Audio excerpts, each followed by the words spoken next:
오늘 우리에게 주실 하나님의 말씀 마태복음 2장 말씀입니다. 마태복음 2장 1절에서 12절 말씀까지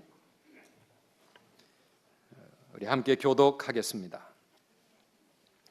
헤롯 왕 때에 예수께서 유대 베들레헴에서 나심에 동방으로부터 박사들이 예루살렘에 이르러 말하되 유대인의 왕으로 나시니가 어디 계시냐? 우리가 동방에서 그 별을 보고 그에게 경배하러 왔노라 하니 헤롯 왕과 온 예루살렘이 듣고 소동한지라. 왕이 모든 대제사장과 백성의 서기관들을 모아 그리스도가 어디서 나겠느냐 물으니 이르되 유대 베들레헴이오니 이는 선지자로 이렇게 기록된 바 또 유대 땅 베들레헴아 너는 유대 고을 중에서 가장 작지 아니하도다. 내게서 한 다스리는 자가 나와서 내 백성 이스라엘의 목자가 되리라 하였음이니이다. 이에 헤롯이 가만히 박사들을 불러 별이 나타난 때를 자세히 묻고 베들레헴으로 보내며 이르되 가서 아기에 대하여 자세히 알아보고 찾거든 내게 구하여 나도 가서 그에게 경배하게 하라. 박사들이 왕의 말을 듣고 갈새 동방에서 보던 그 별이 문득 앞서 인도하여 가다가 아기 있는 곳 위에 머물러 서 있는지라. 그들이 별을 보고 매우 크게 기뻐하고 기뻐하더라. 집에 들어가 아기와 그의 어머니 마리아가 함께 있는 것을 보고 엎드려 아기께 경배하고 보배합을 열어 황금과 유향과 모략을 예물로 드리니라.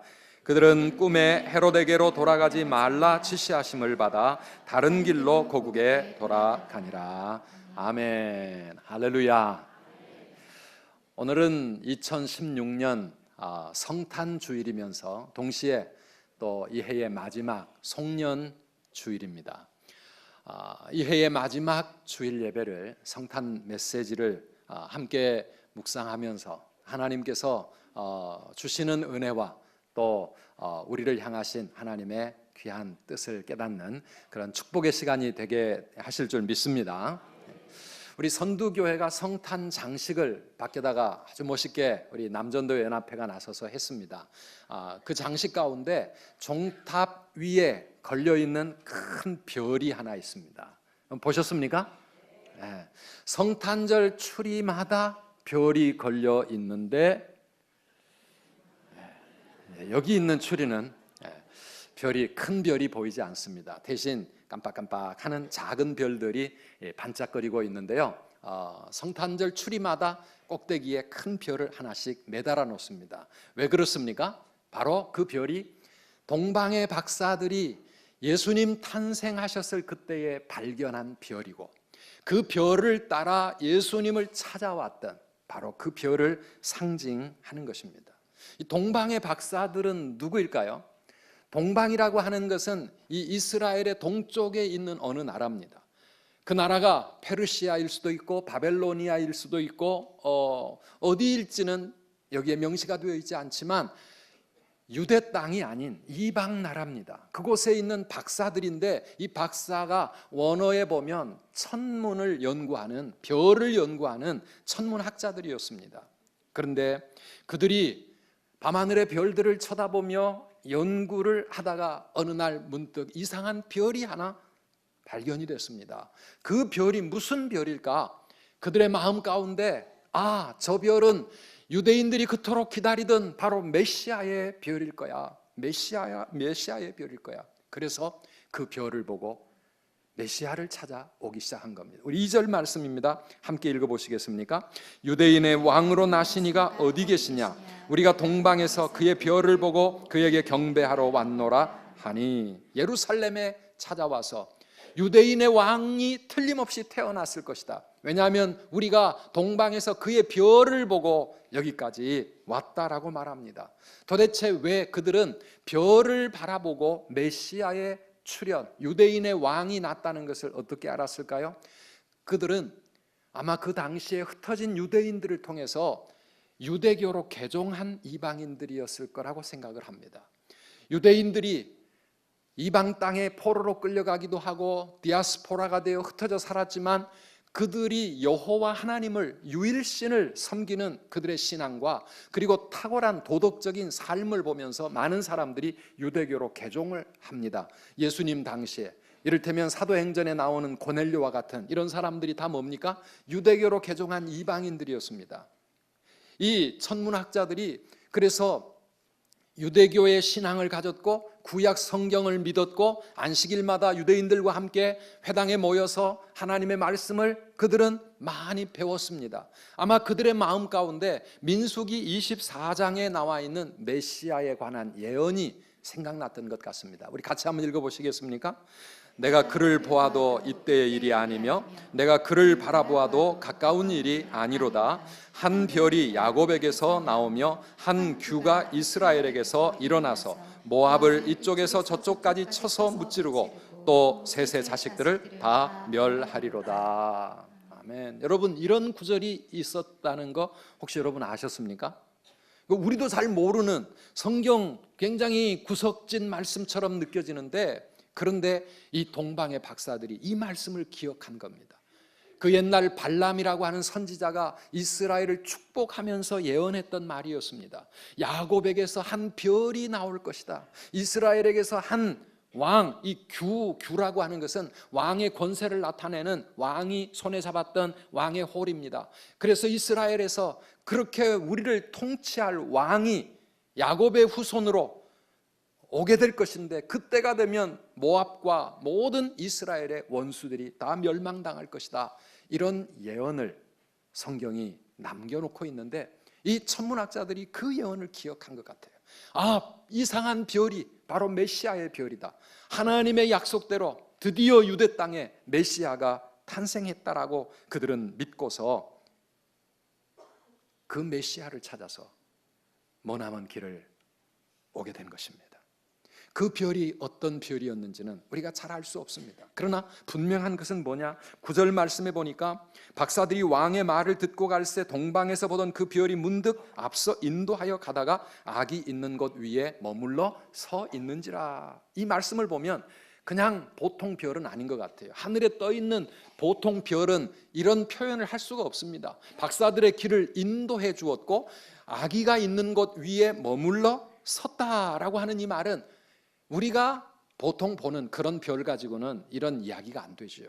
하나님께서 동방의 박사들에게 메시아의 탄생을 알려주시기 위해서 보내주신 특별한 어떤 별이었던 것 같습니다. 이 별은 메시아가 세상에 탄생했다는 것을 알리는 그런 상징이었습니다. 그런데 성경을 읽다 보면 예수님께서 스스로 자신을 별이라고 그렇게 표현한 구절이 있습니다. 요한계시록 22장 16절 성경 맨 끝부분인데요. 함께 읽어보시겠습니까? 나 예수는 교회들을 위하여 내 사자를 보내어 이것들을 너희에게 증언하게 하였노라. 나는 다윗의 뿌리요 자손이니 곧 광명한 새벽별이라 하시더라. 아멘.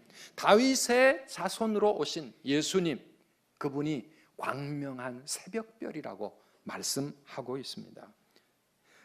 우리 예수님은 밤하늘의 별처럼 이 땅에 오신 분이라고 하는 것을 오늘 아침 우리가 함께 묵상하기를 원합니다. 그분은 어둠을 밝히기 위해서 이 세상에 와서 비치는 하나의 별과 같은 분이었다라는 말씀이죠. 요한복음 1장 9절 이하에 보면 예수님의 출생에 대해서 이렇게 말하고 있습니다. 참빛 그 세상에 와서 각 사람에게 비추는 빛이 있었나니 그가 세상에 계셨으며 세상은 그로 말미암아 지은 바 되었으되 세상이 그를 알지 못하였고 자기 땅에 오매 자기 백성이 영접하지 아니하였으나. 그분이 참 빛으로 이 땅에 오셔서 세상을 비추기 시작하셨지만 사람들은 그를 알아보지 못했다. 심지어 자기 백성 유대인들도 그분의 오심을 깨닫지 못했다라고 하는 것입니다. 우리 예수님은 이 땅에 빛으로 오신 분인 줄 믿습니다. 빛은 무엇입니까? 빛은 어두움을 몰아내는 능력이고요. 빛이 있는 곳에는 생명이 있고 빛이 있는 곳에는 소망이 있고 빛이 있는 곳에는 꿈이 있고 미래가 있습니다. 빛은 어두움을 몰아냅니다. 어두움은 무엇입니까? 어두움은 죄입니다. 어두움은 절망이고 죽음이고 어두움은 깜깜한 답답함, 아무것도 할 수 없고 볼 수 없고 미래가 없는 그런 우리 인간의 마음과 삶을 절망으로 이끌어가는 그런 어두움을 우리 예수님은 빛으로 오셔서 어두움을 몰아내셨다라고 하는 말씀입니다. 그런데 사람들은 깨닫지 못했습니다. 왜요? 별처럼 오셨기 때문입니다. 예수님이 만약에 태양처럼 오셨다면 모든 사람들이 그를 알았을 것입니다. 그런데요, 별처럼 오신 것이 예수님의 신비였습니다. 그분은 유대인의 왕이셨습니다. 우리를 다스리는 왕으로 오셨습니다. 우리의 목자가 되십니다. 그런데 그분은 베들레헴 작은 마을의 마구간에 오셨습니다. 갓난 아기로 태어나셨습니다. 그래서 사람들은 그를 알아보지 못했고 그를 무시했고 심지어는 그를 죽이기까지 했습니다. 오직 은혜를 입은 사람들만, 그분을 여기 동방의 박사들처럼 베들레헴의 목자들처럼 하나님의 은혜를 입은 사람들만, 마리아처럼 요셉처럼 그런 소수의 사람들만이 그분의 오심을 알 수 있었고 그분을 믿었고 그분을 경배했고 그분을 영접했다라고 하는 것입니다. 오늘 그 예수님은 지금도 이 땅에 별빛처럼 임하고 계십니다. 그래서 정말 그분을 사모하고 그분에게 말씀에 민감하게 깨어있는 사람들만이 그분의 오심을 알게 되고 믿게 되는 것입니다. 많은 사람들은 별처럼 세상에 오신 그분을 알지 못합니다. 별빛은 소리가 없습니다.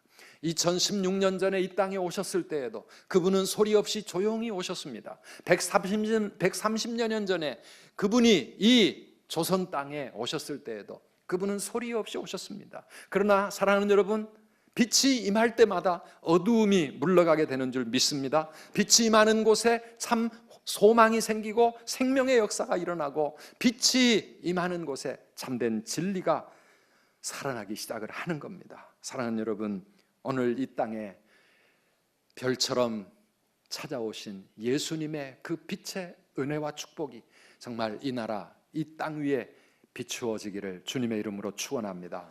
그 주님의 성탄의 빛이 오늘 우리의 마음에 임하셔서 우리 마음의 모든 어두움과 죄악과 절망과 더러운 죄악들을 다 몰아내 주시고 우리를 밝은 빛 가운데로 인도해 주시기를 주의 이름으로 축복합니다.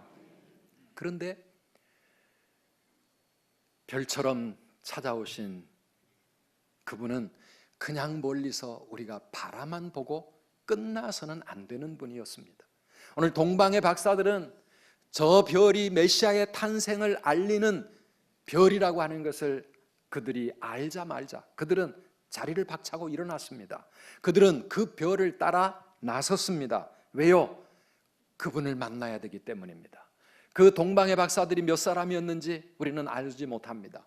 예물이 3가지 예물이었기 때문에 아마 3사람이었을까 그렇게 생각해 볼 뿐입니다. 중요한 것은 그들은 머나먼 이방의 나라에서 자기들의 삶을 잠시 뒤로 접어두고 예수님, 이 메시아, 그 별의 주인공이 태어날 그곳을 향하여서 먼 길을 떠났다라고 하는 것입니다. 그들은 어디로 가야 할지 몰랐습니다. 갈 바를 알지 못했지만 오직 그 별의 인도하심을 따라 그들의 길을 떠납니다. 저는 이것이 신앙이라고 생각합니다.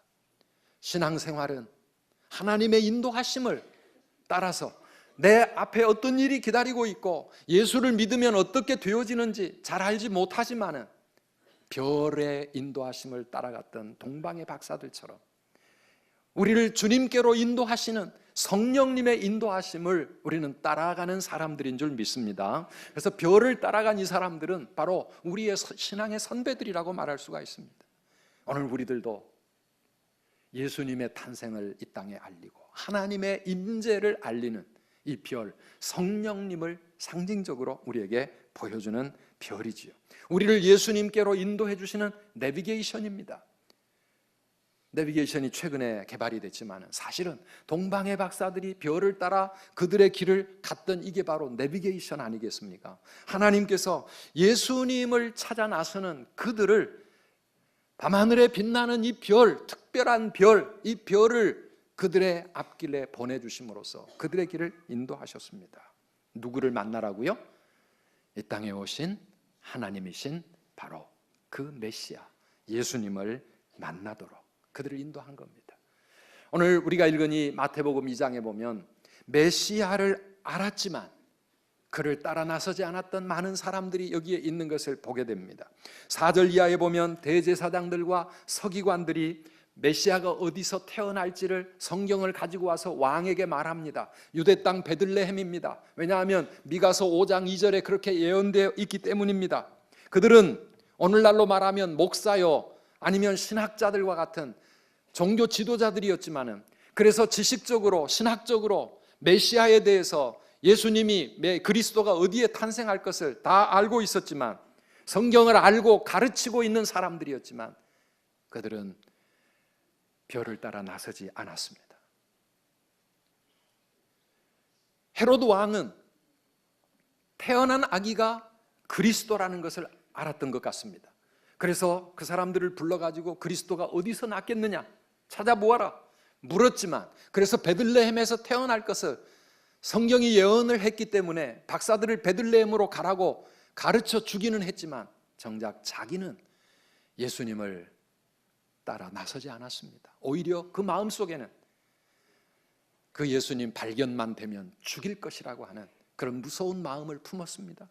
사랑하는 여러분, 예루살렘의 주민들은 박사들의 이 이야기가 퍼져나가면서 온 성이 큰 소동이 일어났다고 오늘 본문은 이야기하고 있습니다. 기다리던 메시아가 왔다고, 유대인의 왕이 태어났다고 사람들은 마음으로 술렁술렁하면서 예루살렘이 소동했지만 그런데 그 예루살렘 주민들 가운데 어느 한 사람도 박사들과 함께 그분을 만나기 위해서 길을 떠나지 않았습니다. 그들은 마음으로는 믿었을지 모르지만 삶은 믿지 않았습니다. 신학적으로 지식적으로 알았을지 모르지만 그들에게는 행동이 없었습니다. 신학은 있었으나 신앙이 없었습니다.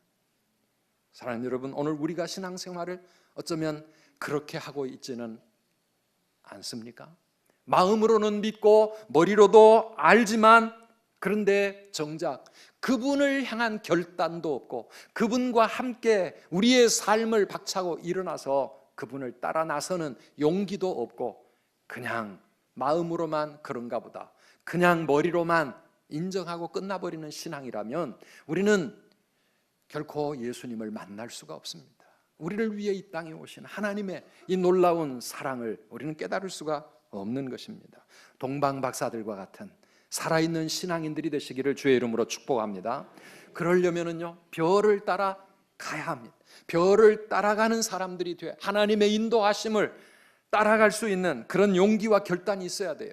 이 동방의 박사들은 그렇게 모든 것을 뒤에 두고 별을 따라 나섰잖아요. 산을 넘고 강을 건너 나라가 다르고 언어가 다른 곳에 예루살렘까지 왔어요. 그런데 별을 따라 나섰던 이 동방의 박사들이 그만 도중에 별을 잃어버립니다. 길을 잃어버립니다. 그리고는 엉뚱하게 예루살렘에 와서 묻습니다. 유대인의 왕으로 나신 이가 어디 계십니까? 별을 잊어버렸기 때문입니다. 여러분, 별을 따라 나섰던 그들이 왜 별을 놓치고 말았을까요? 내비게이션이 멈춰버린 겁니다. 끊어졌습니다. 왜 그랬을까요? 아마 틀림없이 자기들의 선입관과 인간적인 생각 때문에 그들은 별을 예민하게 따라가지 아니하고 자기들이 생각하는 대로 예루살렘을 찾아간 겁니다. 유대인의 왕으로 나시는 분이니까 이스라엘의 수도 예루살렘에 태어났겠지. 그분이 유대인의 왕이라면 왕궁에 태어나지 않았겠는가. 그래서 엉뚱하게 왕궁에 와서 찾는 겁니다. 사랑하는 여러분, 우리가 신앙생활을 하면서 자칫 이렇게 가다가 길을 잃어버릴 때가 얼마나 많습니까? 내비게이션의 인도하심을 잘 예민하게 따라가야 되는데 우리가 그걸 놓칠 때가 많습니다. 10년 전에 제가 선두교에 왔을 때 제 차에다가 교회에서 내비게이션을 딱 달아놓았어요. 그런데 처음에는 많이 헷갈렸습니다. 잠시 후에 우회전입니다. 그런데 나는 그 잠시 후가 오기 전에 그 앞에서 우회전해버린 거예요. 길을 잃어버렸습니다. 그러면은 내비게이션이 멈추고 다시 경로를 재탐색합니다. 경로를 벗어났습니다. 자꾸 이러기를 여러 번 했어요. 이 커뮤니케이션이 잘 이루어져서 말귀를 알아들어야 되는데 말은 하는데 우리는 말귀를 못 알아듣고 엉뚱한 길로 가는 거예요. 어떤 때는 내비게이션은 똑바로 가라 그러는데 내 생각에는 오른쪽으로 가야 맞는 것 같아 갖고 내 생각으로 내가 원하는 길로 가다가 그만 목적지를 잃어버리고 경로를 놓쳐버릴 때가 있습니다. 사랑하는 여러분, 우리 신앙생활도요, 내 생각, 내 의견 따라가면 길을 잃을 때가 있습니다. 말을 잘 들어야 합니다. 누구의 말이요? 인생에 성공하려면 새 여자들이 말을 잘 들어야 된다 그러잖아요. 어릴 때는 어머니 말씀 잘 듣고, 결혼하면 아내 말 잘 듣고, 밖에 나가면 내비게이션에 나오는 여자 말 잘 듣고, 그래야 인생에 성공한다고 그러잖아요. 요즘은 여자 말 말고 경찰관 아저씨도 나와가지고 뭐라고 안내를 하더라고요. 아무튼 말을 잘 들어야 길을 바로 갈 수가 있습니다. 이 동방의 박사들이 길을 잃었다가 다시 별을 찾습니다. 그리고 그 별의 인도하심을 다시 따라가기 시작합니다. 언제부터 어떻게 해서 별을 다시 되찾았습니까? 말씀으로 돌아갔을 때였습니다. 9절 말씀을 우리 같이 다시 한번 읽어보시겠습니까? 9절, 박사들이 왕의 말을 듣고 갈새. 다시 9절 처음부터 시작. 박사들이 왕의 말을 듣고 갈새 동방에서 보던 그 별이 문득 앞서 인도하여 가다가 악이 있는 곳 위에 머물러 서 있는지라. 아멘. 박사들이 왕의 말을 듣고 갈새. 사실은 왕의 말이 뭐였습니까? 왕의 말이 중요한 게 아닙니다. 왕이 뭐라고 했습니까? 베들레헴이라 이거죠. 왜? 성경에 그렇게 기록되어 있으니까. 유대 땅 베들레헴아, 내게서 다스리는 이스라엘의 목자가 나올 것이다. 미가서 5장 2절 말씀에 성경에 그렇게 기록되어 있다는 것을 왕이 박사들에게 가르쳐 준 거예요. 그 말을 듣고 베들레헴으로 가기 시작했을 때 자기들이 잃어버렸던 별이 다시 나타나기 시작한 겁니다. 할렐루야. 우리가 말씀을 다시 붙잡고 하나님의 말씀의 인도하심을 따라가려고 할 때 내비게이션이 작동하기 시작합니다. 성령의 인도하심이 시작됩니다. 하나님의 도우심이 우리와 함께하게 되는 줄 믿으시기를 바랍니다. 별이 다시 나타난 겁니다. 별이. 그래서 하나님의 말씀이 우리의 인생의 길을 인도하는 등불이 된다고 성경은 말합니다. 시편 119편 105절 말씀입니다. 따라해 보십시오. 주의 말씀은 내 발의 등이요 내 길의 빛이니이다. 아멘이십니까?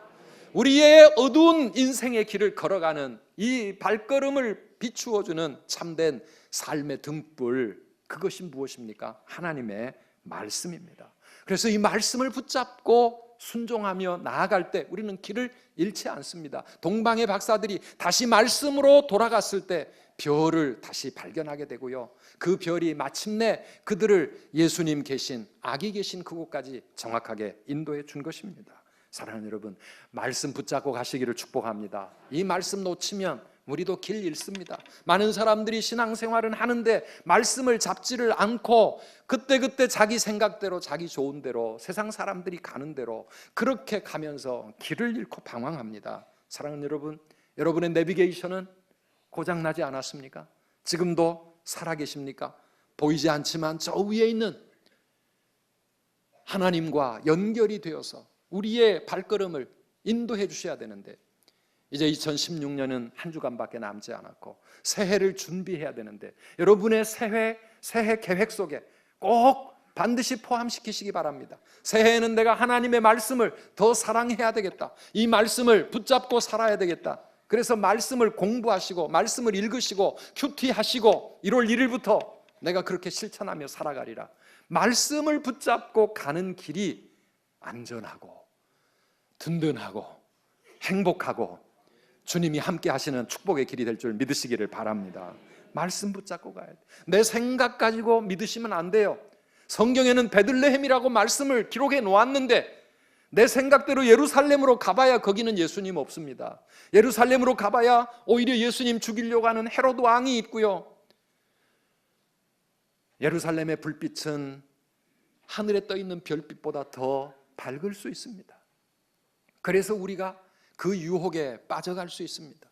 세상을 향해 우리의 눈을 돌리면 세상이 우리의 마음을 더 끌고 가는 것 같습니다. 그러나 사랑하는 여러분, 우리의 눈이 세상으로 흔들리기 시작하면 별빛을 잃어버린다고 하는 것입니다. 우리가 끊임없이 하나님을 바라보며 하늘을 향하여 그 하나님의 별, 성령님의 인도하심, 말씀의 인도하심, 여기에 집중하고 여기에 예민하고 여기에 깨어 있어야 우리는 길을 잃지 않을 줄 믿습니다. 이 성탄의 계절에 말씀이구나, 말씀대로 붙잡고 가야 이 땅에 오신 참 예수님, 내 인생의 참 빛이 되시는 그분을 내가 바로 만날 수 있지, 그렇지 않으면 이상한 예수님을 만나는 거예요. 이상한 메시아를 기다리는 거예요. 예수님 오셨을 당시에 많은 사람들이 메시아를 기다리기는 기다렸습니다. 그런데 어떤 메시아를 기다렸어요? 성경이 기록하고 있는 바로 그 하나님이 보내실 메시아를 기다린 게 아니라 자기들이 원하는, 자기들이 꿈꾸는, 자기들 생각대로 메시아를 기다렸기 때문에 정작 예수님이 이 땅에 오셨지만 그들은 예수님을 알아보지 못한 거예요. 예수님을 따라오지 못한 겁니다.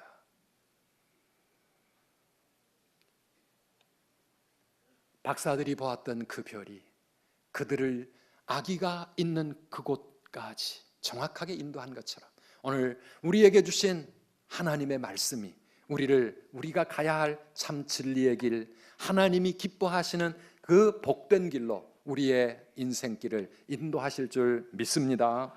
이걸 우리가 다시 회복할 때, 오늘 10절 말씀 보니까 그들이 별을 보고 매우 크게 기뻐하더라 그랬습니다. 이런 기쁨이 저와 여러분들에게도 회복되기를 축복합니다. 이 별이 우리의 인생을 비추기 시작할 때 우리에게는 기쁨이 있습니다.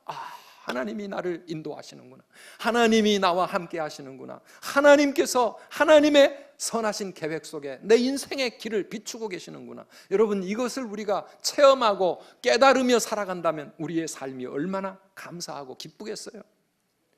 비록 때로는 산을 넘어야 되고 강을 건너야 될지 모르지만 그게 문제가 아니라 하나님이 나와 함께 하시고 주님의 이 밝은 빛이 내 갈 길을 인도하신다는 것, 이거 우리가 깨닫게 되면 우리도 박사들과 같은 기쁨을 누리게 되는 겁니다.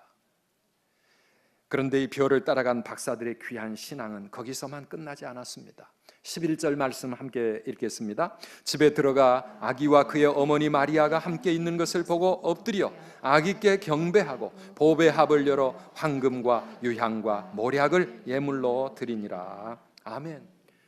아기가 있는 그곳에 갔습니다. 그곳은 누추한 마구간이었습니다. 냄새가 나는 그런 아주 지저분하고 더러운 그런 곳이었겠지만은 이 동방의 박사들은 아기께 경배했다라고 말합니다.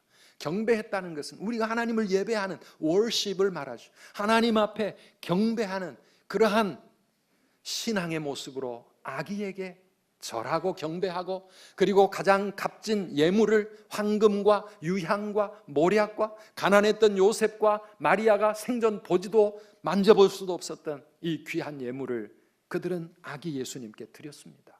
왜 그랬을까요?